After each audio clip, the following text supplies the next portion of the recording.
I'm in Burlington, North Carolina right now. Hip hop lives in North Carolina. Hip hop lives in Burlington.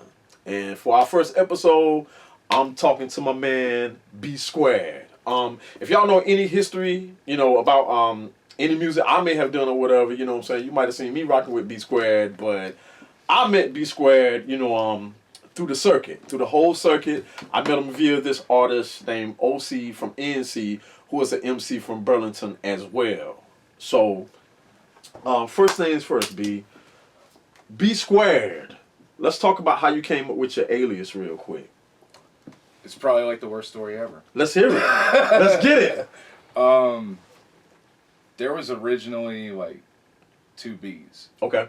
So like you said two B's? Yeah, man, just like short backstory, like I worked at a call center. Okay. And like I was playing in bands, like I was a drummer. Like always loved hip hop, like never even considered like making it. You know what I mean? And this is like 2006, 2007. Right. And working at a call center, meet this guy, like his name is also Brandon. Okay. And he's like, bro, I'm starting to make beats. Like I've got these programs. Like you're a drummer. Like we could like make beats together and sell them to people. And I'm like, sure, let's give it a try. Like, whatever. So like I started learning the program side of stuff from him, and like we make a couple beats together, and like I literally just saved a file one day as like B Squared because it was both of us, and he was like, bro, it's the best name ever, like B Squared, like we're about to be B Squared Entertainment or whatever, and like it literally stuck from there. And then pretty soon in, like we realized there was like we both wanted different things out of it, kind of like okay. I was into like a different sound, and such as gritty, sample based, like that shit really spoke to me. Right. And he wanted to do more club stuff, trap stuff, which is cool, but right. It's not something I related to. So like pretty early on, it was clear that like there was going to be kind of some difference, Right. And he just kind of fell out of the picture, so to speak. Mm-hmm. And the whole time we had been looking for different artists to record and stuff like that. And this is like real early, real primitive, but people were saying B Squared on tracks and stuff. And then right. eventually, it was like B Squared was just like the one guy. So he just kind of fell to the wayside. Mm-hmm. I hated the thought of like trying to pick a name for myself, so I just left it. So it's like it's like Sade. Everybody, from what I understand, everybody thinks Sade just a woman, but Sade is actually the band, from what I understand. So you just ran with it and rocked with it. Yeah. It just was what it was, and so I became B Squared. Yo, it's like the laziest story ever. It's not a lazy story. It's not a bad story. You know what I'm saying? It's just it's a little different from what you normally hear. Question for you, man. So, what record or artist was it that you heard that made you love the culture altogether? This is actually a 2-part question, but what artist was it, or what record was it that made you start rocking with hip hop and whatnot? Man, it's hard to say because like I grew up in the house with like a lot of soul music being played. Okay. My mom was a real big Motown, Stax Records type, really big fan, bro. Like I grew up knowing about like Jerry Butler, right, Brooke Benton, like kids my age didn't know about. Right. And I think like somewhere before maybe I even realized it, like I was hearing those things in hip hop. Yep. And it was resonating with me like almost on a an unconscious level, like a subconscious. Like I was hearing those things, like it was reminding me of my childhood almost. Right. And then I think bro, it was probably Wu. Like really, like that wasn't my first hip hop record. Yep. Like I had hip hop CDs and stuff and mixtapes but I think as far as like really when I heard like the kung fu movies, Yeah. and the Yeah. soul samples, Mhm. and like all these different characters, bro. Like it stuck with me. Like it really stuck with me. Like throughout everything else, like you grow up, you start listening to different stuff, you're exploring. Like that was always like a concrete. You know what I mean? Was probably Reference point for you. Yeah. Yeah.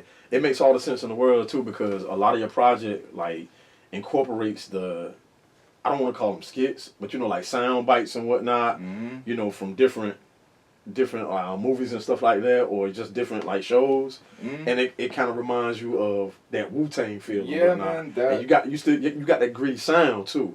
So for you to reference them first makes all the difference in the world. I definitely want to send a rest in power out to your mother too, because I think we met around the same time when she passed. So yeah, man. God bless her soul. Rest in power and everything, man. And I appreciate the gift she left with us, Bro, yeah. on this earth through you.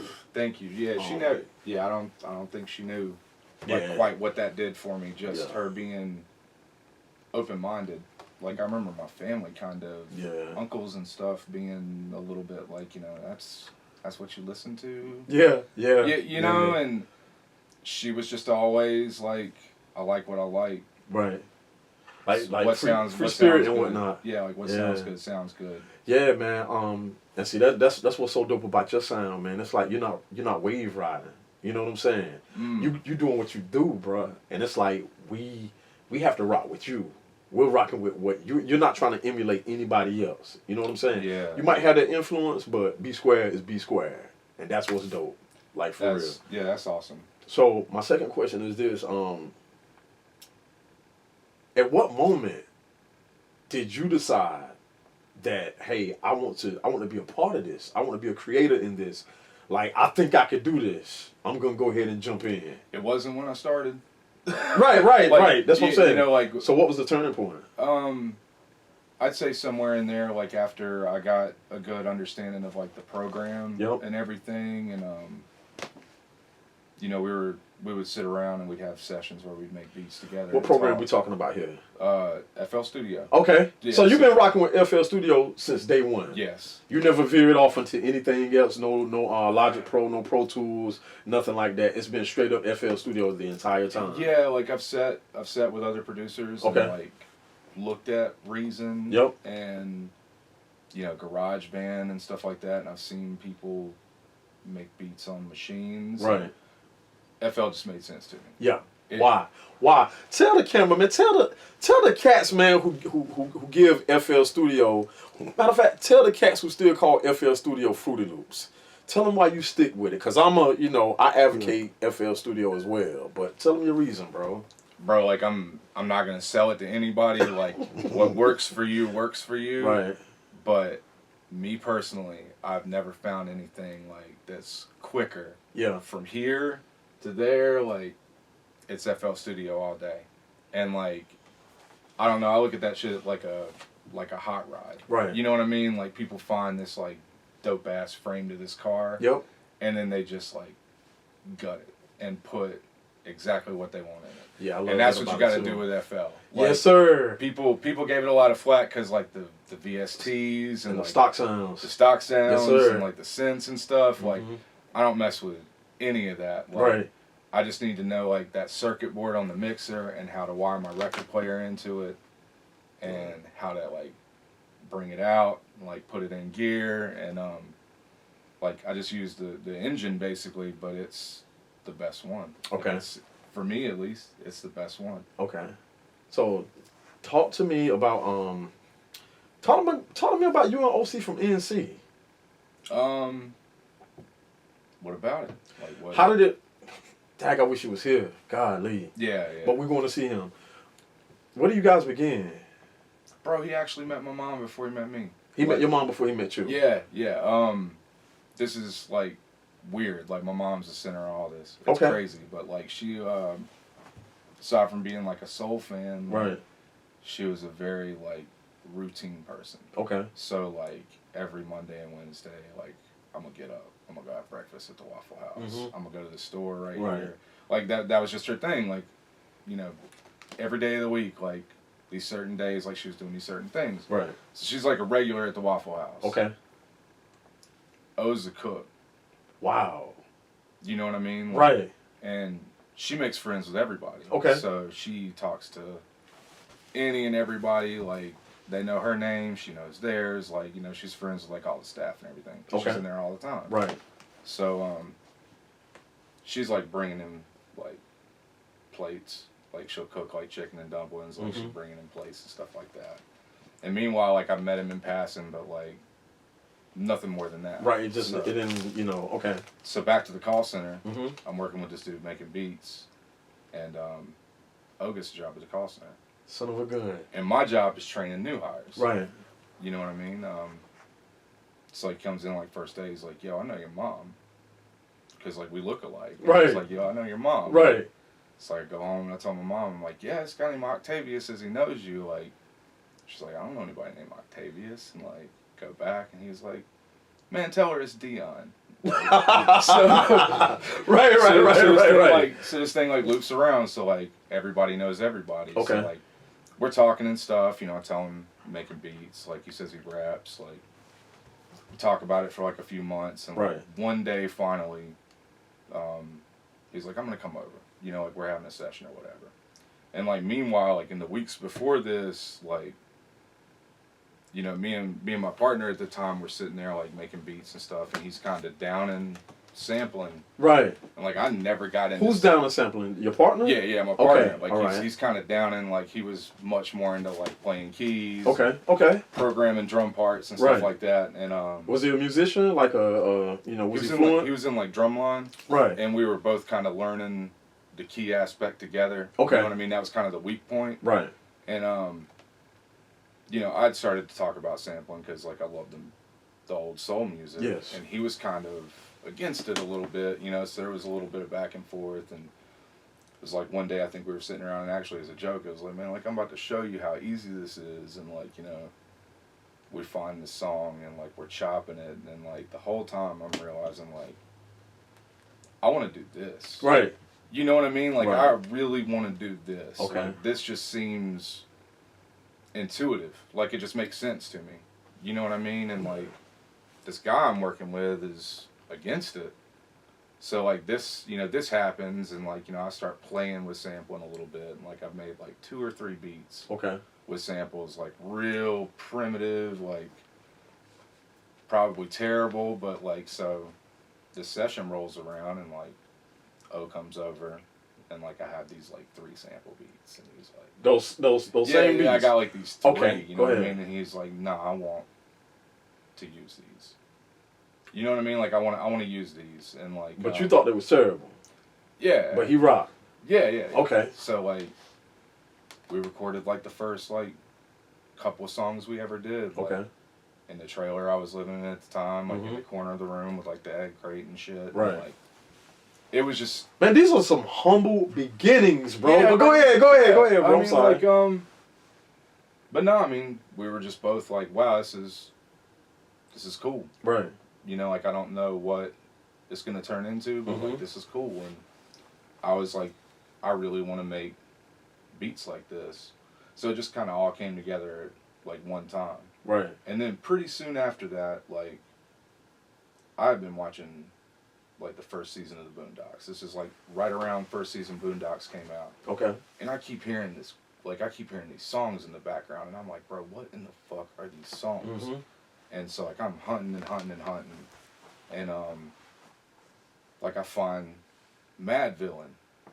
Like, that's all I know is, like, so it's Mad coming around Villain. now, okay. But, like, you know, I find out, like, they did the one song in this one scene, and then I'm like, yo, they did this one too, like, all these dope scenes that I'm like, you know, what is this music? Like, it's all these...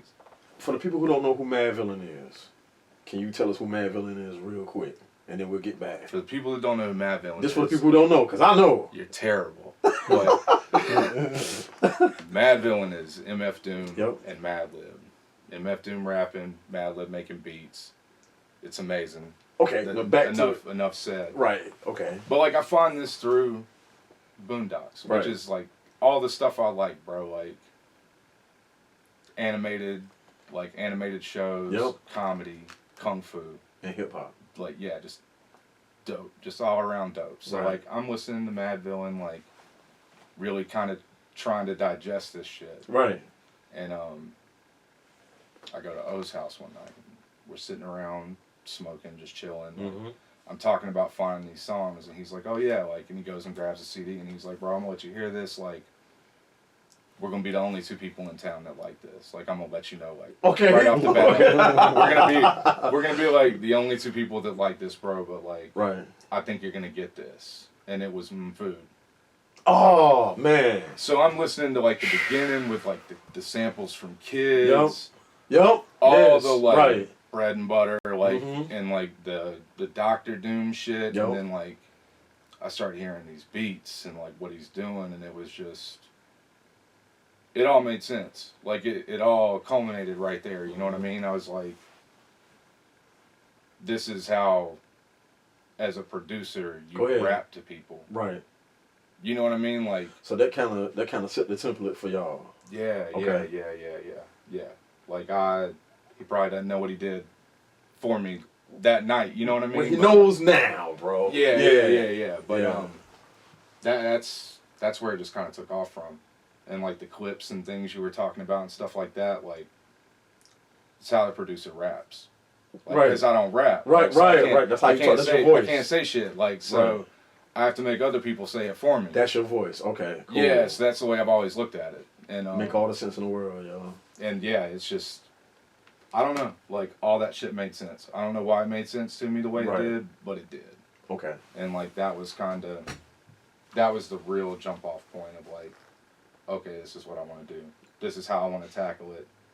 From my end, from where I sit, you know, in this whole thing, you guys kind of, and when I say you guys, I'm talking about you and OC. So when I say y'all, you know, I just want you to know this. Yeah. Y'all kind of took the scene by storm. And when I say that, I'm like, you know, I seen the rise, but it's like once I discovered y'all was like everywhere.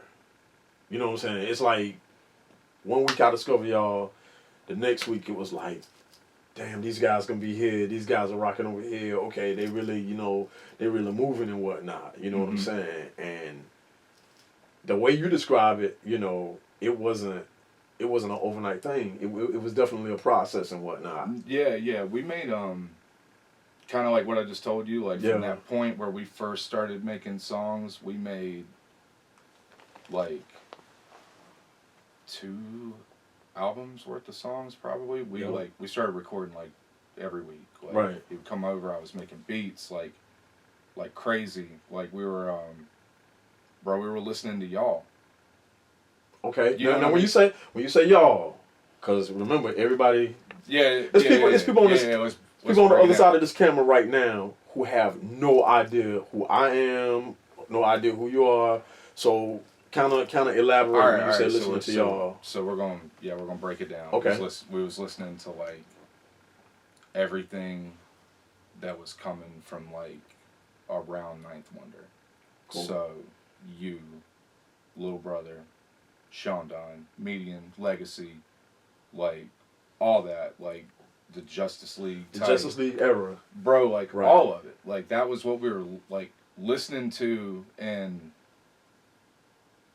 I don't want to say it was like the goal, because we never wanted to rip anybody off. But Right. it was but like it set a it was the beacon, bro. Like Right, it was right. like these guys are down the road, man. Like, right. and they're doing this, Mhm. and they're doing it with the same things that we have accessible to us right now. Right. Like, they don't have this huge budget. You know what I mean? Mhm. Like, they don't have this equipment that's just like unattainable. Right. They've got the same stuff we have. bro. Okay. And like, it was just like the light at the end of the tunnel. Right. You know what I mean? It was like, it's possible for us to make dope stuff, and like somebody's gonna listen to it. So like, we're just grinding, just like making songs. Yep. And we are the worst fucking promoters in the world, dude. Okay. We are the absolute worst. That like, we're good at making it, Yep. but as far as what to do afterwards, like, Okay. we don't even necessarily care. Yeah, and I don't want to say that, but it's Right. like the process was so like fulfilling. Mm-hmm. Like, you know, that's kind of why we're doing it. Like you was just good with making a dope jam. Yeah, and like the Okay. people around us. So and with like, that said, right there, right, being that you just admitted you guys was the worst promoters and all that stuff, how did you break through all of that to get to where we are right now? All right, so we're grinding, and like I had this thing. I think it's like a producer thing, like when you make something and you're so excited about it because Yep. it sounds so dope to Right. you, and it's like you want to call somebody, Right. and you want them to come over, Okay. and you want them to see the shit, right? Right. So like I was the same way, like with these beats, like I'd catch a good sample, like I'd flip it just right, and Mm-hmm. like I'd be like, bro, come over, you gotta hear this shit. Like I ain't even gonna try to play it through the phone, Right, because like, it's not gonna do it justice. I ain't gonna bring you a CD, bro. That's You gotta, definitely you gotta a producer be here. thing. You gotta be here, bro. Definitely. Like, so like it started out like it was kind of that thing, Right. and then it got to a point where I was like, if I found like a really dope one, Yep. like I wouldn't even record it. Like I'd like lay the drum pattern out. You know Right. what I mean? Like I'd save it. Like I'd have the sample chopped up already, and like, bro, come over, and I'd be like, hey man, like listen to this shit right here, and like I just play it, and then like drop the beat in, and like it wouldn't even be like recorded or like mapped out or anything. Like Right. it'd just be like playing it, you know, Mhm. right there, like just so you could hear it like the way I heard it, like you know the way you hear it when you first catch it. And I it's know just, what like, you're talking jamming about. to it, Yeah. like, Yeah. that was like trying to make somebody else like feel that, you know what I Mhm. mean, like, and It's always good when the other person feels it exactly like you felt it. That's how you know you did your job. yeah, exactly. And so Okay. like I'm presenting beats like this when they're really dope, Right. and like as a rapper, like you know you also know, like, Okay. don't stop. You know what I mean? Like, Yeah. no, keep it going. Don't Right, stop. right, Don't right. stop. Like, and you know, like he's writing, Mm-hmm. and I'm playing this beat, and I'm like, man, like, I don't have it saved, so I just got to keep playing it. You know what I'm saying? And like, that's how early on we were writing songs. Wow. Wow. Is like in the moment like that. You know what? You talking about you and O's process kind of made me realize what made you guys stick out. Y'all got a couple of attributes that make y'all stick out. All right. So for one, okay, you're a black and white group. Let's get straight to the point. You're a black and white hip hop group or whatever. You know what I'm saying? That's not an unheard of thing. You know what I'm saying? But you know, a duo, just a straight up duo. You know, they're out there, but we got one right here. That's one thing. Mm-hmm. The second thing, though, I think the main thing that really stood out more than anything was when you guys perform live. You play live. Yeah, You know we what do I'm it. saying? We do it the same You way. finger drum, sample live, and that's the thing that made you guys like, you know, not to mention not to take anything away from O, because O has an incredible voice. You know what I'm saying? Like it's incredible, for real. Absolutely. But the fact that you had, you know, this white guy in the back that looked like he ain't even like really hip hop bass. You know what I'm saying? Just looking at you, you seem like a rock cat. You know what I'm saying? Yeah. Just being honest. Yeah. But you in the back, man, and it's like you giving us swing and everything live. I mean, I never even told you this. I look at you some days like, yo, he ain't playing that stuff for real. But let me let me check him out, man. Let me see if he, you know what I'm saying, just to see what's really good. Yeah. Because you know we do a lot of stuff for showmanship. Absolutely. You know, absolutely. but you wasn't doing that. You was, you know, authentically going live and whatnot. We were doing the same thing that I just told you about. Right. Like, that's what brought me back to that. And see, that's how it happened. Like, Right. I wasn't smart enough, or like, you know, forward thinking enough to be like, I'm gonna do this on stage. But Right. like the people around us, like, and I got to give credit to like the people that were around us, like O's friends, my friends, like the group started to mix. Right. Because like we were hanging out together, we're making music, like it's this thing, so like people kind of start gravitating towards it. Right. So they're coming over, bro, to like my little ass trailer room, Yep. like just loaded with shit and like Mhm. cramped as hell, like, and they're watching us do this, like as we're trying to figure it out ourselves. You know what I Right. mean? Right. Like, that's kind of how it started. And we made like 2 albums worth of songs, man. It was probably like 3-4 years between like that and some people we knew from the call center we worked at, man. Like we were really fortunate to like have some good friends Right. in Greensboro that were show promoters and stuff like that. One of them was like into live sound and like, you know, putting shows together. He approaches me and he's like, I want to do a showcase on you where you bring like, I was working with 3 or 4 artists at the time, like we had some music. He was like, if you can get all these guys together, like I've got this little venue in Greensboro that I got booked. It was like a pool hall kind of. Okay. He was like, I'm going to bring in like the sound equipment, like you get your guys to, you know, come up, everybody does a set. It's going to be kind of a showcase for you and your beats. Right. Like, which was an awesome thing, like the greatest gesture, you know what I mean? So I'm like, yeah, so I'm like putting the show together and, you know, of course I was going to be involved because like that's progressing for like faster than anybody else I'm working with. Like what we're doing is just really working. Yeah, man. Yep. Like and I remember there's like a photo of it, bro. Like I have to find the photo. Like there's literally a photo.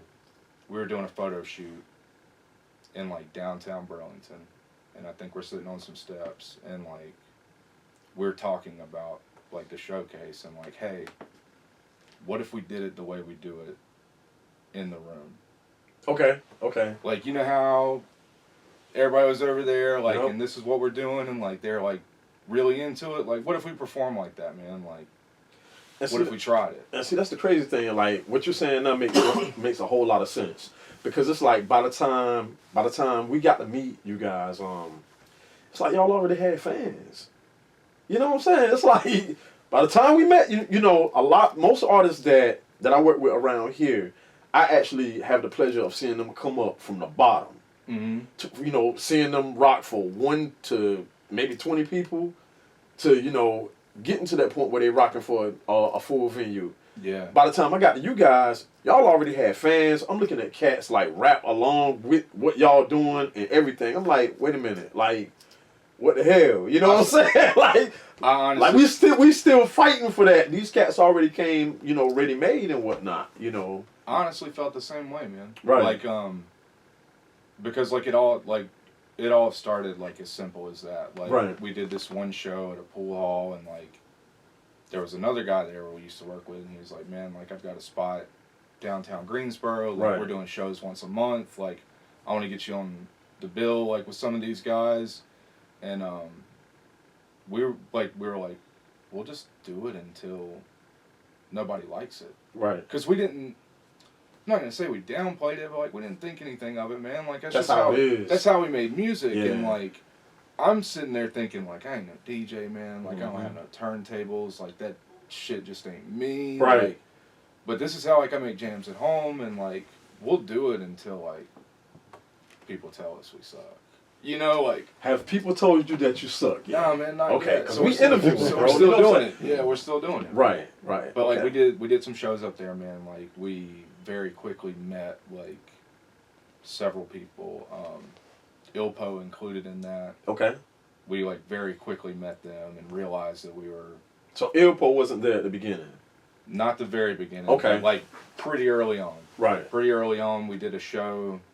They were on the show. Mm-hmm. It was like a immediate like, brother, what's up? Right. Because like we were just on the same page. Word. Making the same stuff.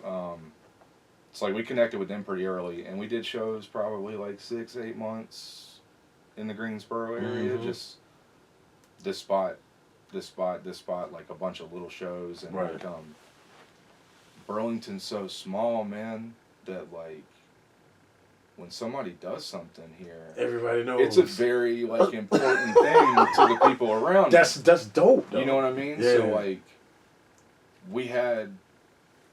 we really had like a great advantage because we knew 15, 20 people that wanted to go with us to Greensboro. Right. And see us rock. Right. Because like they're like, these are my guys, man. Like right.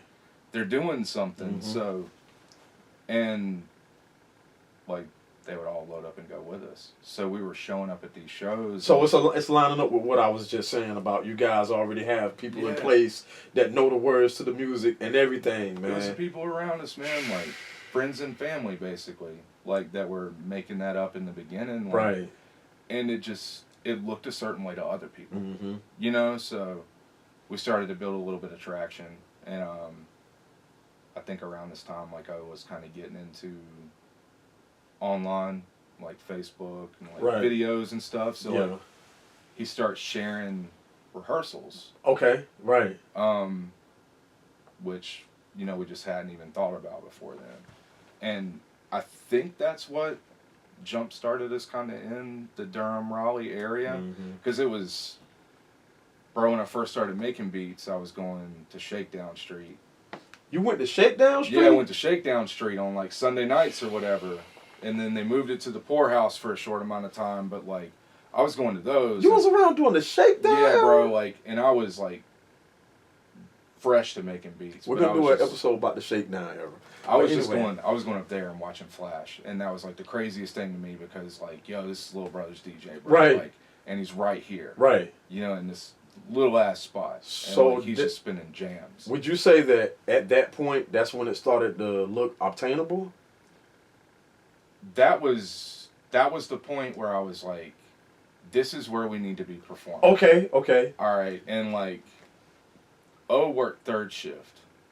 Oh. At Honda. Right. So he was never on these ventures. It was like me and somebody else, you know, like we'd go up there on Sunday night and catch like the ass end of a show. Right, right. You know, just because like, bro, Flash is going to be there. Like, it's the craziest thing to us because like we're listening to y'all at home. Right. And like, when something's dope, it's dope. And like, it doesn't always register right away that like these people live here. Okay. You know, so like we're treating this shit like a concert. Like fucking Flash is gonna be at some place called Shakedown Street. So like, and we walk into an open mic, so like that's when it was like, this is where we need to perform. Like I know that. Like I don't know how, I don't know anybody up here, but like this is where we need to be because these people like the stuff that we like. Mm-hmm. And in Greensboro, we were kinda swimming upstream. You know, like there was a lot more trap stuff. Right. Trendy, like whatever was popular at the time. Like there was a whole lot of that. Mm-hmm. And Burlington, like there was a whole lot of it going on here. Right. So we're doing shows, but we're like, y'all not fitting in the bill. Mm-mm. You know, with the other, it's like y'all sticking out and whatnot. Yeah, and it's not to say that like some people didn't receive it well. Right. But it was also at the same time we had never been anywhere where like the whole crowd liked the type of music we were doing. Okay. And I seeing glimpses of it in Raleigh. And I was like, bro, this is where we need to go. I don't know how, like, but we need to be up here performing. Right. And he's sharing videos of rehearsals and we got asked to do a show and like literally after we got asked to do like the first show, we got asked to do like 15 shows. Right. Within the next 2 months. Mm-hmm. You know? And it was like somebody turned on the faucet. I'm telling you, man, you guys got a hell of a stage show, y'all. Like straight up and down. You know. Thank you. Like I said, the elements that you guys brought, like, it wasn't too many people doing that. You know, a matter of fact, I don't know, I really can't recall anybody doing that right there. You know what I'm saying? So it's like you guys brought a crowd. You playing live, you know what I'm saying? Like really engaged with audience and all that stuff, man. Like it was real dope. He treated the stage like his house. You know what I'm saying? And that's what was dope. Because that's where we were, man. Like we were in the bedroom of the trailer. Right. You know what I mean? On stage though. Yeah, because that like it did just translate it over. It wasn't something we were trying to do. Right. We weren't like trying to figure out an angle of like we're gonna look a certain way and we're gonna do this and this is gonna set us apart or make us different. We were just doing what we did. Yo, and what made y'all crazier is, and I want to really be careful about how I say this because I mean like everything I'm about to say right now, I mean with the utmost respect. I've been hearing about Ilpo for years. I've seen Ilpo in different shows and whatnot. And every time I see them at shows, they rock the house, bro. They rock the house. You know what I'm saying? But I still wasn't like, you know, deep familiar with Ilpo. You know what I'm saying? Mm-hmm. Like, I think I heard about Ilpo through Josie Mo. Yeah. That was the first time I heard of Ilpo. Funny thing is, I used to be a student at A&T. Mm-hmm. This was back in the 90s. You know, and I think I remember hearing about a group called Ill Position. Because I did know Selinsky. I had a class with Selinsky and all that stuff. So I knew him and his crew and whatnot. Yeah. And I think I remember a crew named Ill Position. I'm not sure if they was around during that time, but, you know, what I'm trying to say is, when you guys linked up and made that, you know, that Watts conglomerate and whatnot, and I started getting familiar with their sound, it's like, yo, bruh, y'all started to become like a force. You know what I'm saying? And that just added on to UNO, you know what I'm saying? Because this time y'all got, you know, I see the monster growing now, you know what I'm saying? I'm like, uh-oh, like, these dudes is coming, bro, like, for real, you know, we had like it was like the second round of what happened with like the producing partner. Right. Like, we were, like I said, we were out of place in Greensboro. Okay. So they kind of like, yo. So we were banding together. Okay. You know, like the like minds. Yep. We were finding each other. Damn, that make all the and like that make a lot of sense. And banding together. So right. there was like 4 or 5 of us. Okay. We ended up, I think it was a release party for one of our records. Right. That we did in Greensboro. Okay. Like, and it was us and everybody that was the original Watts. Right. So like there was like 3 or 4 different sectors. It was like us, Ilpo, and there was like a few other guys. Right. And we were all Watts. Like, we are the standard. Mm-hmm. We're like, this is like, we're gonna kind of form a collective because we're already doing shows together and kind of floating in the same circle anyway. Yep. All our stuff is alike, you know, so we're a group now. We're a crew. Now that's a good story. And I'm gonna tell you why I'm gonna tell you why I brought this up. I'm gonna tell you why that happening was so important.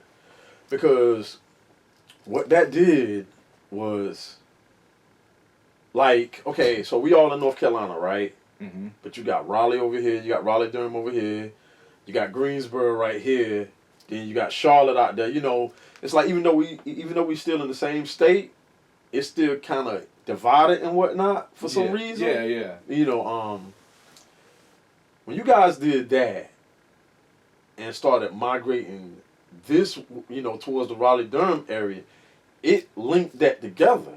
You know what I'm saying? I mean, I was always cool with cats like Seven the Panther. Yeah.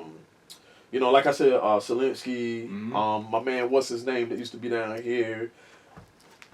There was always, you know what I'm saying, I always had respect and a relationship, you know what I'm saying, with these cats, but we never got it in on the music end. We never, like, really got in the booth together. You know, I think I got, you know, a joint or two with Seven. But, you know, what I'm saying is, like, there was never a real link. We really wasn't working together like that. Mm. Not that there was any disrespect, you know what I'm saying, but, you know, because I love, Gav, man. Yeah. Been hearing about Gav, like, for years, been hearing his music for years, like, God, it's crazy. But we never really got the link together. And what you guys did, you know, y'all kind of formed that bridge when y'all did that. In my eyes, that's dope. I could be missing something, but I never thought about y'all it like that. Y'all really kind of like formed that bridge because what happened, man, is and it's, some cats gonna get mad at me for this, but whatever. When y'all sound started coming out, you know, and y'all started migrating our way, a lot of cats y'all way started following suit. You know what I'm saying? Yeah. And that's how that bridge. That's how that bridge was formed and whatnot, man. So y'all union was very important. You know what I'm saying? From my eyes. That's dope. Like I never even thought about it like that. Yeah. Like because we were like the road dogs. Right. Kinda. We were just like hungry. Like we're like, you know, we really believed in what we were doing. Right. Like we were getting positive response. Yep. So we were like, bro, like wherever the fuck it is, we're gonna go. Like if they ask us to go to Boone or fucking go to Charlotte, like we're going. We're going. Okay, so do me a favor. Give me some highlights Like, what's some of your dopest moments? Since you've been doing this, whether it's by yourself or whether it's with O, or whether it's with Watts. What are some of the dopest moments that you had doing this that made you be like, man, hell yeah, this made it all worth it? That's a good question. I ain't mean to put you on the spot like that, but Yeah, because, like, to be honest, man, like, first let me say that, when we, like, first kind of formed Watts, like, that was the time where all these shows were really taking off. Okay. And, Ilpo was, like, the group that was like, nah, bro, we're coming with you. Okay. Like, whether we're performing or not, like, right. we're security. Like, woo! Two like big tall dudes, like they security, like, bro. No, they're like, we're security. Yeah. Like, we're coming with you, bro. So like, it was almost like, Watts was like the NWO, but like, right. Like, we were the Wolf Pack. Okay. You know what I mean? Like, we were that, right. that group inside the group. Right. And like, those times, like, early on, like, I used to love, like, those early shows in Durham because a lot of people didn't know who we were. Right. And just that little, like, hit of when you go out and you have, like, a really good set and, like, you make new fans. Yep. And you see the reaction of, like, people going, like, oh, wow, this is really, like, I really like this. Right. Like, I love that. But, bro, past that, like, I've got to share the stage with, like, several people that I really love their music. Okay. And that's probably, like, the highlight for me. Whether it's, like, shows or in the studio, like, us getting to work together was a huge highlight. Absolutely. Rocking as many shows as we have. Mm-hmm. Getting to connect with Flash. Yeah. And, like, work with Flash. Mm-hmm. So, like, I told you before about, like, how that I was going to Shakedown Street, and it was just crazy to me that, like, he's here. And then next thing you know, you're working with him. Yeah, like, texting back and forth, like, waiting on cuts, like, stuff like that. So at that moment right now, do you feel like okay, so you say y'all listen to Justice League music all the time or whatnot. We listen to a lot. Right, and then next thing you know, you working alongside Flash. So do you feel like you met your mark at that point as far as like short-term goals, or do you still feel like it's a lot more work to be done? Yeah, bro. Like, I can pretty much speak for, like, both of us. Okay. Like, we're never satisfied. Oh yeah. Ever. Right. So it's constantly, like, there's always gonna be, like, a new goal. Okay. I definitely felt like working with y'all, and there was like a specific day where I remember getting a call from O, and it's like, hey, that beat you just sent me, like, last week, I think I'm getting median on it. Word. That was a huge, because, like, we loved everybody. Right. Like, he was the one that, like, disappeared. Right. You know what I mean? I Like, do. He was the one that was just, like, Median is definitely now you see me, now you don't. Yeah. And, like, that was great. Yeah. And then past that, like, the shows, just with people that, like, I personally really rock with, like Skyzoo. Yeah. Conway, Benny, like... Wait a minute, y'all did Conway and Benny. Yeah. Y'all did do Conway and Benny. That's right. Yeah, we did Benny, and then we did, like, Conway and Benny, and then there was, like, a third show that was just Conway. Okay. And I think, like, Flea Lord came. But, like, those were... Highlight moments. Right. Like, Slum Village. Yep. Highlight moment. Like, just couldn't ask for more. Mm-hmm. You know what I mean? Like, just as a fan, like, from a fan perspective, right. It's like people that you listen to anyway, you end up right beside them. Not because you did anything crazy, because you earned that spot. You know what I'm saying? Yeah, those are, like, real highlights. And then just good shows, man. Okay. Just, there are, like, shows at the Pinhook that probably wouldn't sound remarkable to anyone else. Right. that are like highlight moments for Right, me. right. Just because it was the right crowd. Yep. It was the right venue. Yep. The sound guy gave a shit about how you sounded. You know, like everything was just right. You can't ask like, for anything more with that one, though, no bro. drama like, before real. the show. Like, right. go up, do your job. Like, people legitimately enjoyed it. Like, those job well done days. Yep. Like, a lot of my highlights are those. Okay. All right, so check it out. So now I want to talk about, I want to really get into you as a producer. Like, top 5. And I know this is a generic question, bro, but it's important for me to ask you that to see what your producer's DNA is made of. Like, what makes up your... I guess that's how I should have asked it. What producers make up your producer DNA? I think, first and foremost, like... Be careful with these names now, bro. They No, better be right. No, I know. And I'm not even going to do, like, an in-order type No, no particular order. No particular but order. just give you, like, the break that, like, yeah, like you were saying, like, the DNA. Okay. If you were to break it down, like, Yep. in the sections. Obviously, Dilla and Madlib Okay. influenced me the same as they've influenced literally everybody else. You know what I mean? Yep. Like, Dilla was probably the best to ever touch a machine. If you could put, like, beat making into, like, a technical skill, like cooking, Yep. like, he was probably the best to ever touch a machine. It's hard to not respect that. Yeah. Like, it's hard to not appreciate it and, like, continue to learn from it and continue to find things.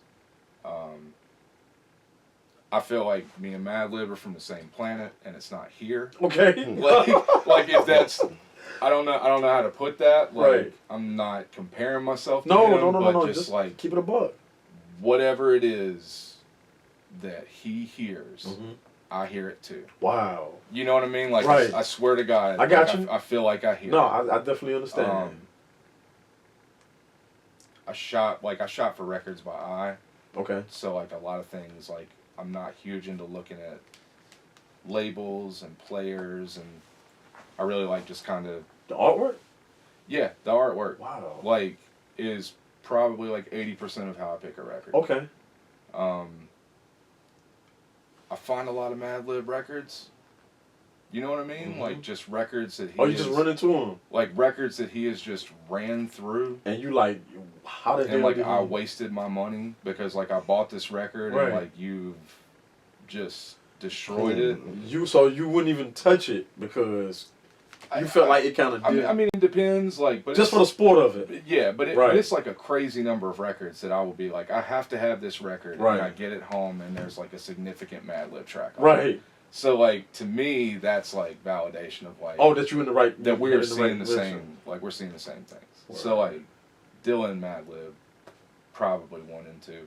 Like I said, I wasn't going to make order, but... No, that's cool. They're probably 1 and 2, man. Okay. Like, I'm from North Carolina, so I would be, like, an asshole if I didn't say that, like, Ninth Wonder was, like, right there. Real talk. Underneath everything. Yeah. You know what I mean? Like, those beat tapes, bro. Yeah. Like, I used to have, like, 3 CDs of just, like, 159th beats total. And, like, you know the ones. You know what I mean? Like, all those old classics. Like, used to ride around listening to them. Just, like, instrumentals. Right. Like, I feel like without knowing for certain that it was just, like, a time where he was just running through records. Right. And just wrecking them. Right. Like, that was a huge influence on me. Like, those are also 3 people that weren't scared of vocals. Right. Oh, man. Like, they weren't scared of vocals, and, like, I loved that. Like, that's what I loved about RZA. Like, the standout part of the beat was probably, like, some vocal part that was just inside the loop. Like, so, yeah, that thing, like, all 3 of them contribute to that. Yeah, for sure. And I'd say, like, as far as sample selection, like, that's probably, like, my core. If you were to like back engineer me, Right. break me down. Like Yeah. Sample Selection is like kind of those guys, Mhm. and like drums are probably like Dilla and Primo. Like Primo is a master of drums. Yeah. You know what I mean? And just Mhm. like drum sounds. Like I always felt like I kind of fit slightly outside of like all those people. Like I never wanted to sound like anybody, but it was like I always connected with somebody on like a certain thing, like Sample Selection. When did you discover Primo? We've talked about when you discover Madlib. We talked about when you discover Ninth. Mm-hmm. When did you discover Primo? What Primo joint was it that was it a particular one? Primo was like the one that was always there. That, Right. like I never like consciously realized it was there. Okay. Okay. Because like I mean, you couldn't have not heard like Illmatic. Yeah. Yeah. Primo was always there. Yeah. Um, yeah. He set off Illmatic. Yeah. When I really like got into like, I went to YouTube University. Okay. Basically. Yep. That was really where like I did my higher education in beat making. Yeah. Like was all YouTube. So I was looking up videos of just any and everyone making beats, just so I could kind of get a grasp on the process, and kind of get it to start making sense. Right. That's kind of where like I was looking for Primo because I was just searching everybody. Mm-hmm. But like that, then I found out like, oh yeah, you were all over Illmatic. You made Nas's like.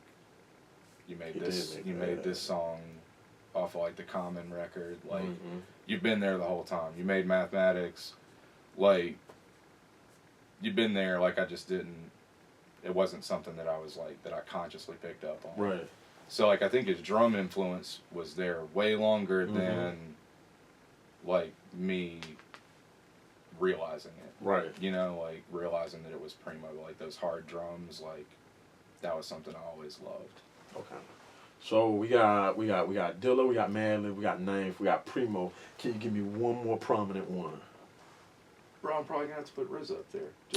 Just because he was like kind of my entryway into like really loving the music. Like those kung fu samples are still dope to this day. Yeah. Like still, yeah, incredible. Like to this day, still dope. So like I'd probably have to give it to him. Like as far as if you were to kind of break me down. Right. Okay, so today, who your go-to guys today?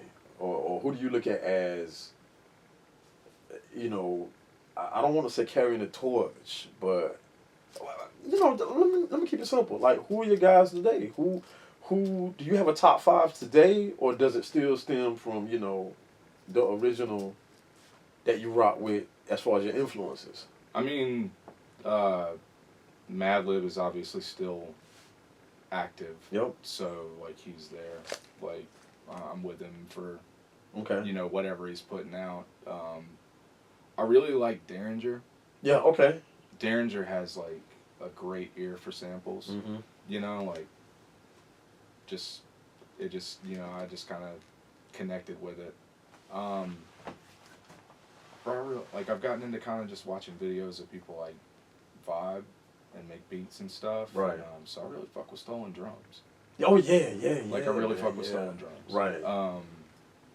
Just listening to what he cooks up, like, and it's stuff I'd never personally think of. Right. You know, so like I'd put him up there too. Okay. Yeah. Okay.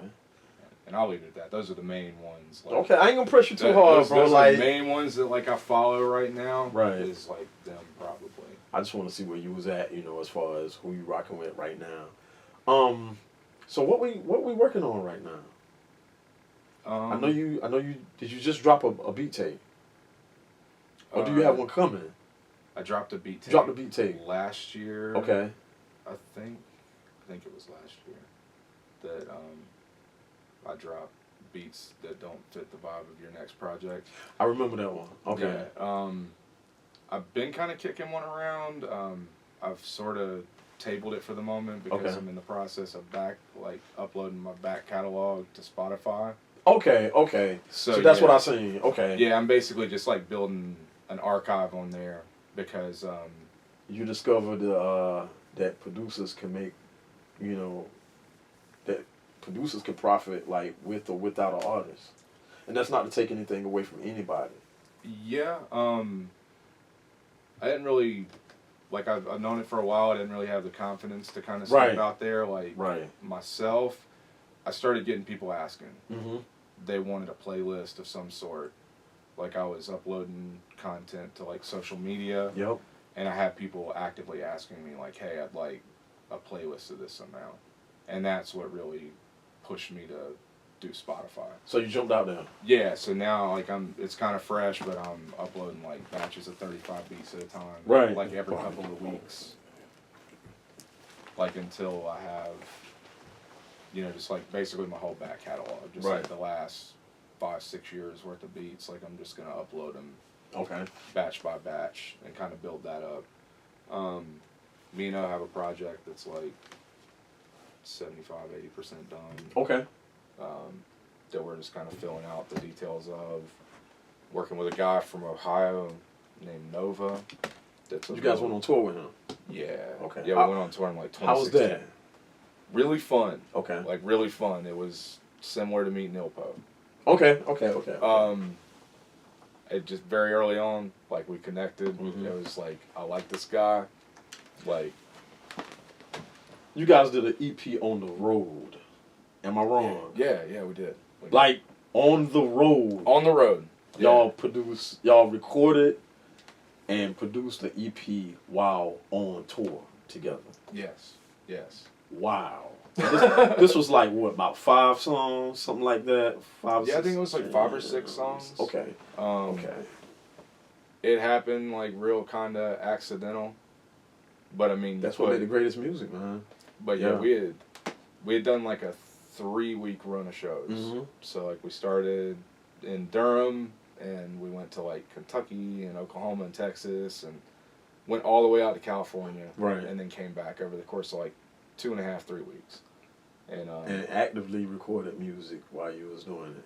Well, That's what happened was so we picked up Nova like early on, like Kentucky or somewhere, and like he went the rest of the way with us. He had it worked out to where he was staying in Cali. Okay. So he went all the way out with us. We did the shows, and like he stayed. He had like a seasonal job, and then we came back to North Carolina. We played like Texas, and then we had like a 4-day break between there and our first show in Cali. So in them 4 days, we went to Colorado. Okay. And we got a shitload of weed. Okay. Legally. Yeah. And we stayed in room 50 of the Travel Lodge. Right. In Durango, Colorado. Okay. And we smoked as much weed as possible. Okay. And being musicians, like, I'm in the corner making beats. Yep. Nova's a producer. He has his machine, like, he's making beats. You've got 2 writers, and like we just start kind of making music. And in this day and age, there's no video footage of this anymore. No, I think there's like one photo of like us kind of hunched around like the motel bed. Right. You know, like just kind of mapping things out. Right. But we were like, God, what was it? It was like, I was just kind of settling in. Like, just, I'm going to sit over in the corner and make beats. Start playing beats for each other. Verses started to get written. Right. And I think it was O that was like, hey, like, we just knock some stuff out. We could do like 6 songs, legitimately. And like, I was like, man, I was watching Twilight Zone reruns before we started this trip. Right. And there was this one episode about like this guy like getting trapped in this town. Like he's on the road. Right. He gets trapped in this town, and like, meanwhile, I was like, man, we should call that shit like No Return, because like there's no going back after this. Like, man, like we've done this. Like everything's gonna be different from now on. And it was all kind of coming together naturally, but it was like, yeah, I could totally do this. Like, it'd be some work, but like I could totally do it. But see, that's what made you guys so unique, man, because it's like, you guys, y'all are rock wherever you are. Like, the fact that y'all did that EP on the road like that lines up with you playing on stage, man. You know what I'm saying? Like, yo, we'll do this anywhere. We ready to go wherever. You know what I'm saying? And a lot of artists they aren't built like that. You know what I'm saying? Bro, it was no, you're right. And it was a shock to me when I found that out. And I'll tell you why.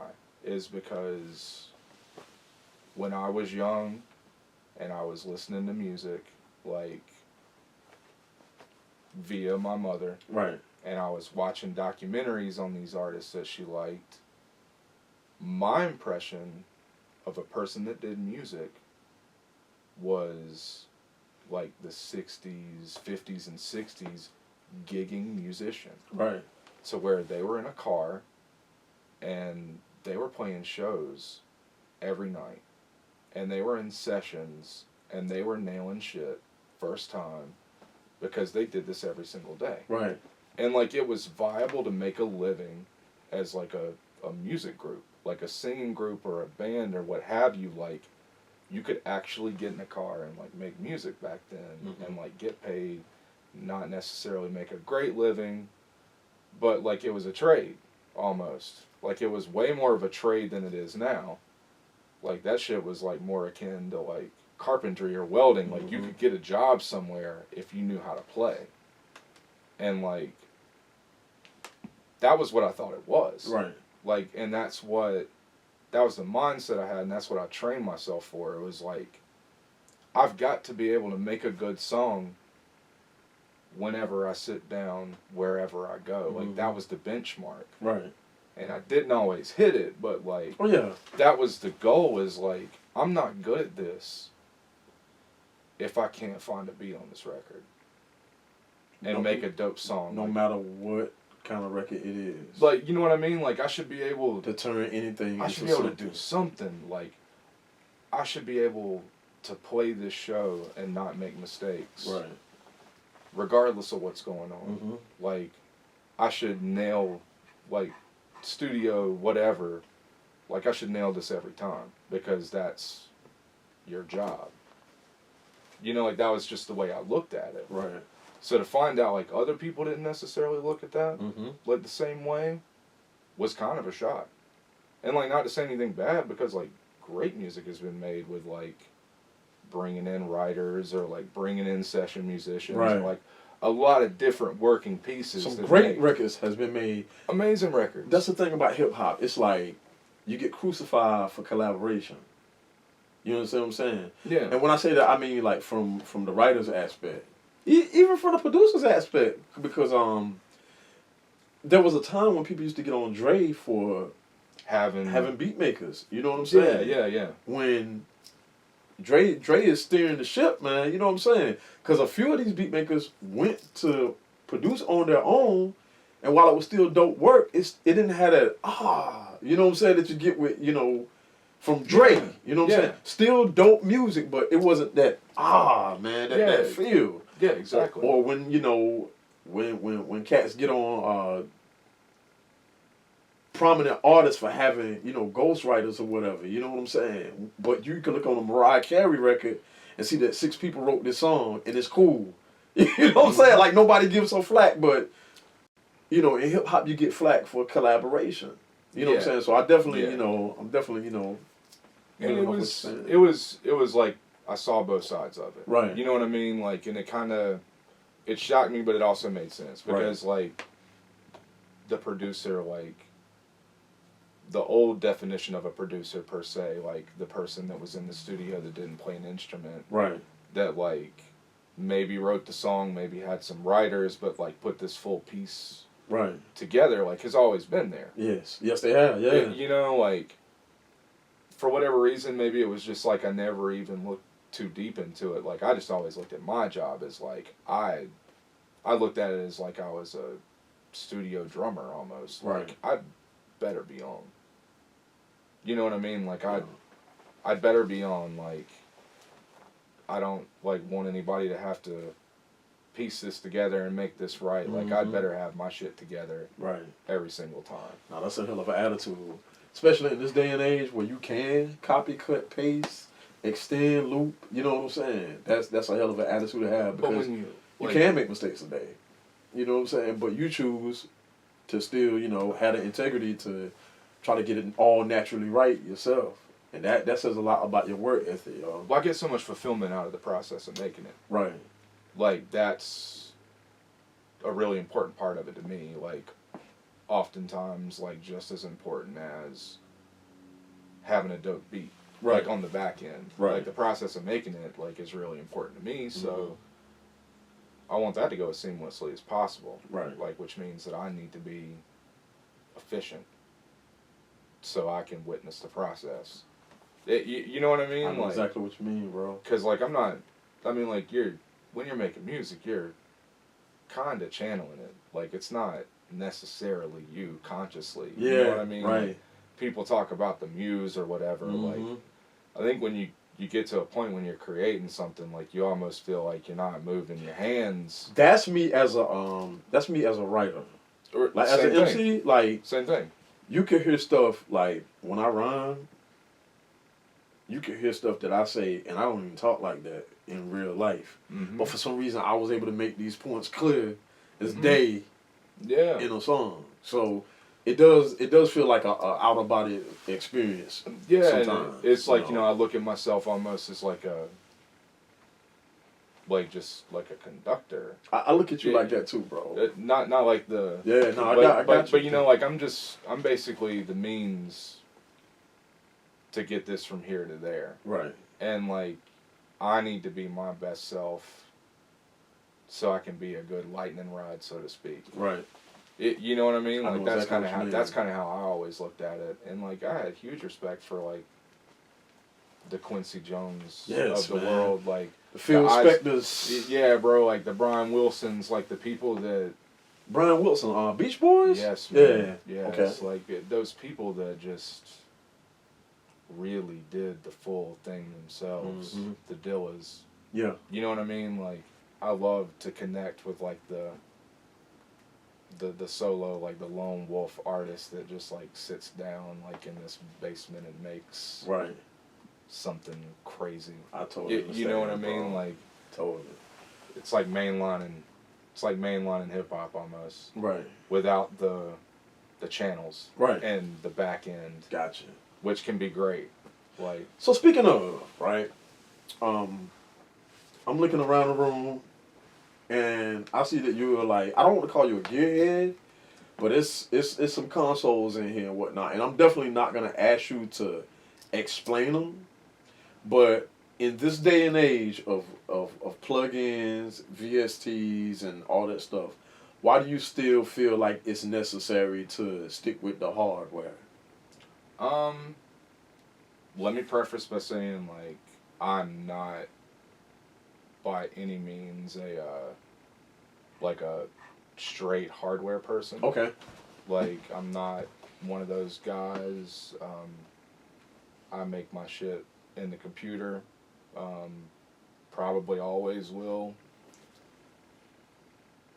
I noticed certain things, like, kind of along the way that just gave me perspective into, like, what I needed personally. What is the number one thing that... what's the main thing that you noticed that made you feel like you had to make an adjustment? I started to look at the holes in what I had. Okay. So, like, I think, like, oftentimes, especially with producers, there's a tendency to be like, I want to take my music to the next level, therefore I need a different machine. Or I need a different interface, or like I need to get like this outboard gear or that outboard gear. Like, and then you kind of got to go back through the struggle of relearning a machine and getting comfortable on a new machine. And then you learn its limitations, and the answer to that limitation is to get this machine. And then you get to a point where you're like sitting around 20 machines and you don't even know which one to cut on to make a beat. You know what I mean? Like, not knocking it. But listen, you preaching to the choir right now, because cats that ask me, they'll be like, so what's your weapon of choice? And I'm like, dang, one day I might be on FL Studio. Just do this right here, right? That's the way out. Yeah, that might be it, man. Because I'm like, yo, one day I might be on FL Studio. The next day I might be on my MPC and whatnot. However I'm feeling that day. You know what I'm saying? But, and that's cool. But if you could master that one piece of equipment that you have, you know what I'm saying, and freak it to the fullest and whatnot. Because that's what I do now. I go with what I'm a master at. And I might use the other stuff to bring in stuff that this one is not capable of. Yeah. You know what I'm saying? Yeah. But I'm not going to be one of them cats that, okay, the new machine drop, I got to have it. Yo, I got to have it. I don't just buy it, you know what I'm saying? Like, it has to, like, really have a purpose. Yeah, absolutely. And, like, everything I selected was purpose-driven. Right. And it was to basically, like, isolate and, like, solve problems with the program that I was comfortable with. Right. Like, I always looked at it as like I'm a segue, I'm a tether between one thing and another. Right. So, like, at the same time, like, my weapon of choice is the same way. So I need to make sure, like, that it's as efficient as it can be. Okay. You know? So and then you start to see plugins and stuff, and, like, you start to notice a pattern of, like, plugins emulate old hardware. Yeah, right.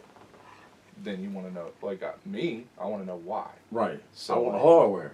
And because if you emulate, you're going to miss something. There's something you're going to miss. Yeah, and, like, you know, even if you come damn close. You do a little digging and you learn, like, okay, they're just, like, one of the really special things here. Because, like, at the end of the day, like, compression is compression. Yeah. Like, EQ is EQ, like, regardless of what the plugin is or the method, you're doing this one thing. Right. You know? And, like, the character comes from the circuit board.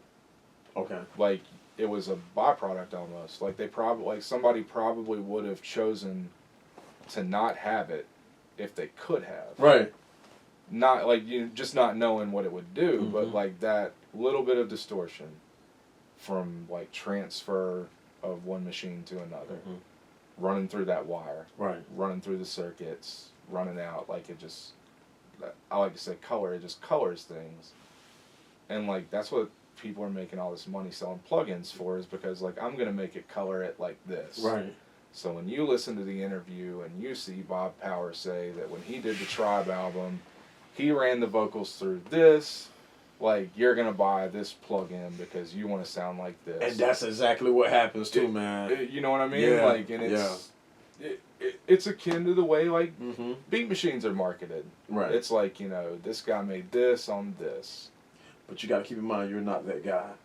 You know what I'm saying? Right. Like, that's the only thing we can't sell. Like, you don't have that guy's mind, you know, and that's where a lot of us, you know, get lost and whatnot. Like, he could have been forced to make it on that. Right, that might be all he had. Was available. Yeah. Like, they booked a session and this was the only machine there. I never thought about that aspect of it.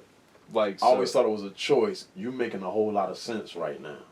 That might have been the go-to thing at that studio. He might have rather made it on something else, but it happened on this. So it's like, I didn't want to, like, make my sound out of what other people did. Right. You know, like, I want to learn why, and I want to learn how. Right. And then find, like, what works for me. For you, freak it your way. Okay. So speaking of back in the day, what they used to do back in the day and all that stuff, I'm going to ask you about 2 more pieces of equipment. Okay. This bad boy right here. I know what this is. Yeah. But why did you get this? Because, let me explain. There's a I'm not going to say how many years, but there's an age difference between us. Yeah. Right? You know, okay? When I had this, that's because I had this out of necessity. I had to use this. You don't have to use this. No. I had to use this. Yeah. I know what I had to use it for. Mm. What do you use it for?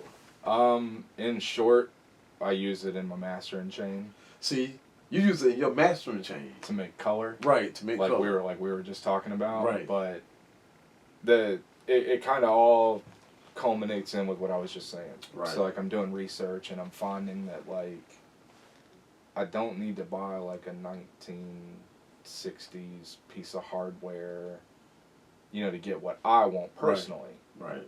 Like what I buy might not do everything that does. It might not sound as sweet, but like what I'm looking for to fill my gaps in like my sound quality, like it does just fine. So I'm choosing things based on that. And that was a thing that was just like, that is a relatively inexpensive way to do a lot of things. Right. That making beats in the box doesn't do for me. Like people always talk about like the MPC sound, the SP1200 sound, and like they all have like real distinct sounds. Like but the common denominator is always circuit path. Right. And hardware. Right. And I was like, dude, I can buy this thing for a fraction of like an old MPC and plug some cables into it and probably not have to open the manual up too far, figure out how to run a signal in and out of it, and put some color on my shit.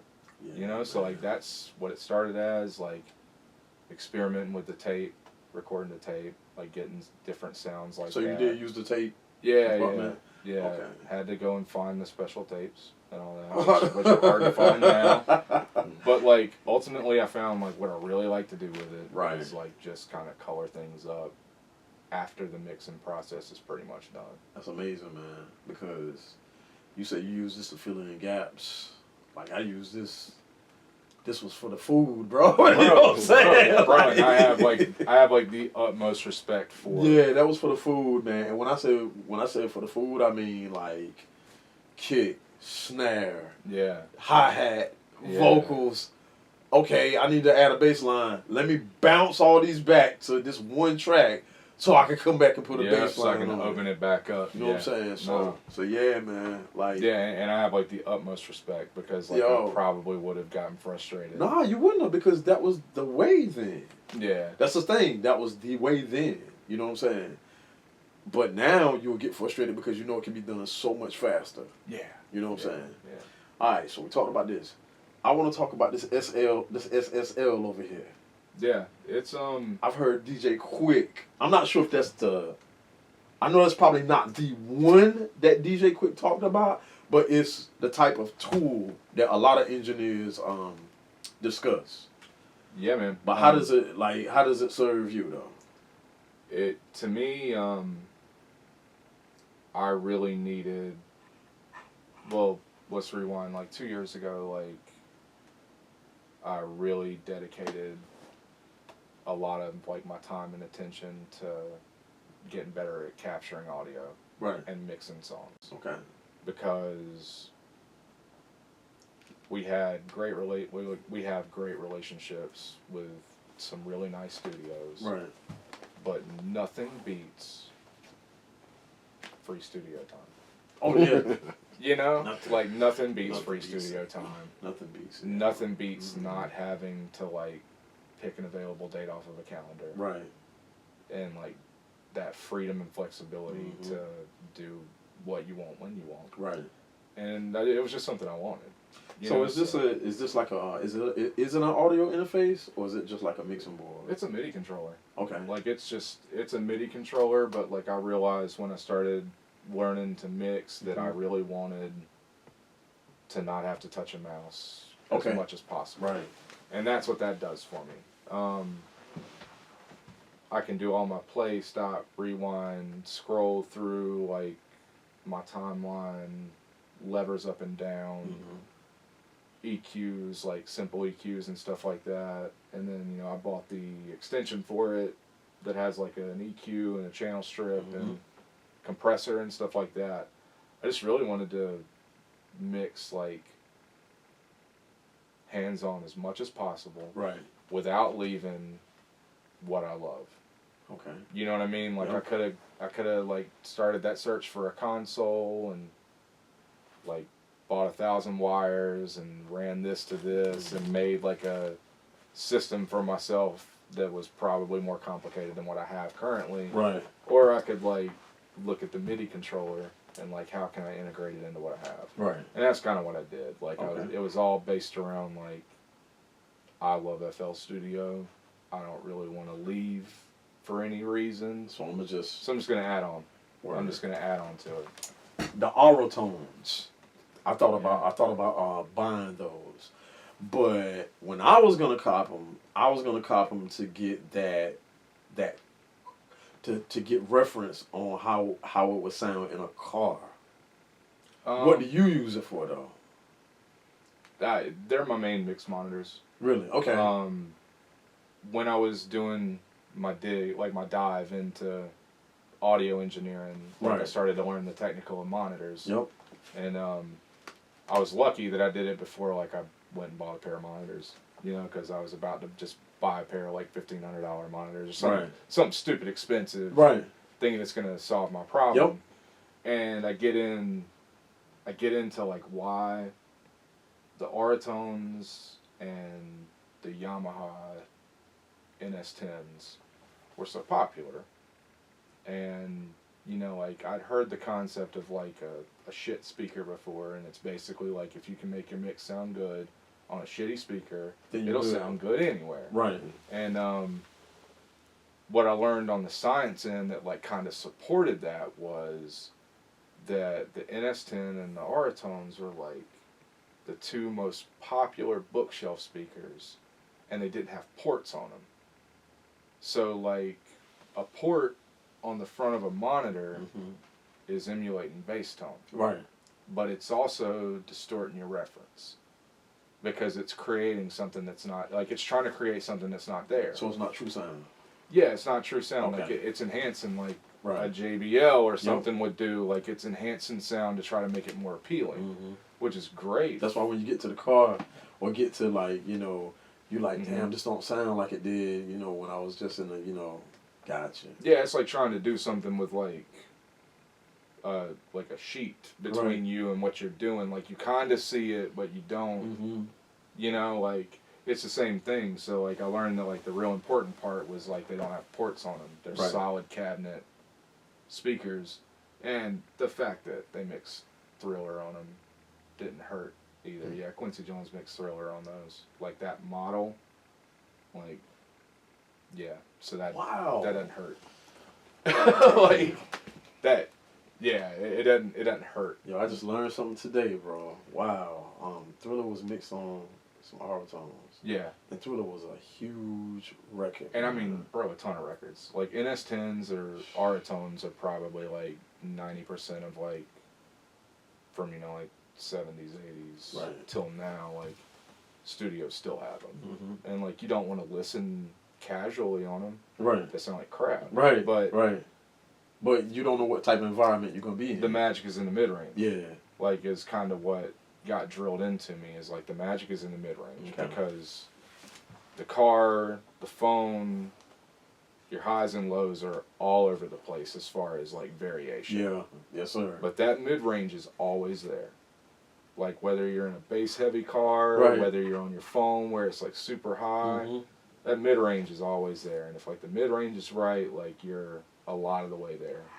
So that's what I use them for, like primarily just mixing, and I mix like 90% of the song on them. So would you say the mid-range sticks out in these Auratones? It's all it is. So just mid-range. It can't produce bass. Like that's why they put ports on speakers, is because like to actually produce like the airflow for bass waves, like speaker has to be a certain size. Right. That's why, like, you know, car speakers, like, you know, people always talk about the size of them because, like, that's the capacity to, like, push air to make bass. Like, a small speaker can't do it unless you put, like, an open port on it that's, like, making more air. Right. You know what I mean? That's so, like, what you mean. Yes, sir. it can't do anything but produce, like, mid-range. Gosh. And, like, that's kind of... It's supposed to be a truer sound. Like, it's become something that like I trust Okay. pretty good. Like to know that what I hear in here isn't perfect, Right. but I've got a really good idea of what I'm going to hear in the car. Okay. So I asked you this when I first got here, but this is for the audience now. So the material that you work on now, that's coming out, is going to be produced out of this room. Fully produced out of this room. Mixing included. Yeah, most of it probably. Okay. Like, I'm not, like, it's not like a rule or it's anything, not law. Yeah, I got you. But this is open, and like I've done like a project in here that I was really happy with so far. You said that Black Phillip was mixed in here. Yeah, Black Phillip was done in here, and it sounded very good too. So, Thank you. Because I thought you guys mixed it at Brian Staples. That's a compliment. Yeah, he does a pretty good job, man. Yeah, that's a compliment. Yeah, he does a real good job, bro. He really knows how to mix boom bap records like really well. I haven't heard any of the other genres that he mixed, but I know for the type of style of music that we do, like he does a hell of a job, bro. Bro, he's I give him credit for like kind of starting me on the journey of getting into that side of things, right? Because similar to what I was saying about like you guys and inspiration musically, like he made engineering look so attainable. Yeah, man. Because he does it with like, he doesn't have like hundreds of thousands of dollars worth of hardware. Mm-hmm. Like he doesn't have these flashy things that, you associate with like professional quality. Right. He has what works for him. And like sitting in sessions with him and watching him work, like, it makes you envious. It's like, you do this so fast, man. Yeah, like, yeah. You do this so well, like... Yeah, but he's been doing that for a minute, though, man. No, absolutely, but it's like he's so proficient mm-hmm. and efficient with, like, the way he does it, like, dude, I was literally jealous. I was like, it's like, I just want to, like, do that, too. Right. Like, I just want to be able to do that at home, man, because, like, we're on different schedules. Yeah. You know? Yeah. Like, and I love to be up here when I can, mm-hmm. but, like, I just, like, you make it look, like, so easy. Yeah. Like, I want to learn it, and it's not easy at all. Yeah, I'm about to say, just because it looked easy, man. It's not easy at all, but, like, like, he made it. Yeah. He made it something I really want. He got a really dope sound, man. And like I said, I thought he mixed Black Phillip, man. I was like, yo, you told me mix. I was like, wow. That's a compliment, bro. It's like man, yeah, that joint sounded really good, man. Like, for real. Bro. There's, like, a handful of songs that were recorded there, mm-hmm. just because, like, we tracked it out over the portion of, like, a year or so. Right. So there's, like, a handful of songs that were recorded there, and there were a handful of songs that were recorded here. Mm-hmm. And I honestly couldn't tell you, like, difference. What most of them were. Right. That was like a validating moment for me. When I was yeah. like, okay, like, my quality's to a point where it's at least comparable. I'm good. Yeah. Yeah. No doubt. No doubt. All right. So, in conclusion, you're uploading the back catalog now. Mm-hmm. And you and O are almost done with a project right now. Yeah. Okay. Anything else we should be on the lookout for? I've got a project with the guy Nova. Okay. I mentioned. Yep. Hopefully dropping this year. Not sure of a date yet. Got a project I'm working on with a guy named Wills out of Greensboro. Okay. A younger guy, really dope though. He changed his name from K. Wills. He did. Did it sound too familiar to somebody else's name? No, I'm bugging. No, I used to bug off that for a little bit, man. But no, that's dope. He's I think I've seen him perform before. It's pretty dope, yo. Yeah, he's very dope. Very dope fella. I think I met him through Seven the Panther. Yeah. Kind of up in that whole circle. Mm-hmm. Like everybody knows everybody. But yeah. Like, he hit me up and said he was a fan of what I did, like wanted to collaborate, and we're just kind of still in the semi-early stages of it, but we're like tracking songs and figuring out what goes where, and it's gonna be a dope project. Of course. Don't know if I should speak on it too soon, but I think me and Big Remo have an album coming out. Big Remo from Jamlin. Big Remo from Jamlin. Okay. Like, cool. We've started the process of making music. Okay. With an album as the goal, so I'm excited about that. Like, I've been a fan of him for a long time as well. Remo's very dope, bro. Yeah. Very dope himself. Very dope. What can we find for the ones who just discovered you? Where can we find you at? Instagram. Yeah, Instagram is probably where I'm gonna be. And that's B squared, bruh. Yeah, B All squared. all lowercase. Of B course. squared, bruh. No spaces. Bruh is BRUH. Yeah. So Yeah. okay. And then Spotify, same thing. B squared, bruh. Okay. There's a channel that somebody made out there that's like songs I produced. Yeah. That I didn't know about Right. until like I started the process. Right. But B squared, bruh is just instrumentals. So Okay. it's just an instrumental channel, and then the other B squared channel is like songs that I produced. Okay. So that's kind of cool. But just to keep some separation in it, like so you could just go on there and just listen to straight beats on one channel. But it is B squared, bruh, on Spotify. Yeah. See, that's the thing, man. Look. Don't follow me on Facebook. Don't follow me on Twitter. That's cool. Man, follow me on Spotify, man. Follow me on Tidal, man. Yeah, man. Follow me, you know what I'm saying? Follow me. That's going to show me where the love really at. You know what I'm saying? Like my stuff there. Add me to your playlist. Like, Clean the house to my music. clean the house to my music, man. Get married to my joint, man. Have babies to my joint. Whatever, man. Yo, follow me there. You know what I'm saying? All the other stuff is cool, but that's the kind of love I need right there. We need that type of love out here. You know what I'm saying? Yeah, it's nice. Look, bro, it's been dope chopping up with you as always. Thank you. You know, it was a pleasure. Thank you for having me, man. I can't wait to see what you have coming up in the future. You know, I'm a fan. You know, who happen to be a friend as well. It's been an honor to kick this off with you. You know, being the inaugurator or whatever. Bro, Is that a word? Is that a word? I don't even know, but it's man. an honor, man. Like, thank you. Nah, like, man, the fact that you real chose dope me time, as bro. the first episode, like. Thank you. Real dope time, man. And like I said, man, I look forward to seeing what you do throughout the year. You know what I'm saying? Because it's definitely been a hell of a journey up to this point. Bro, I appreciate it. I'm just trying to make my mark and, like, do the culture justice. No I doubt. guess is a good way to put it. That's like, a great way to put it, bro. I really just, I want to leave, like, an imprint and not be, like, disrespectful or take anything away from it, Right. I guess. Like, I want to do it justice. No, you definitely added on, bro. Definitely. Thank you. All right, until we meet again, my brother. Bro. All right. K Hill, B squared, hip hop beats and things.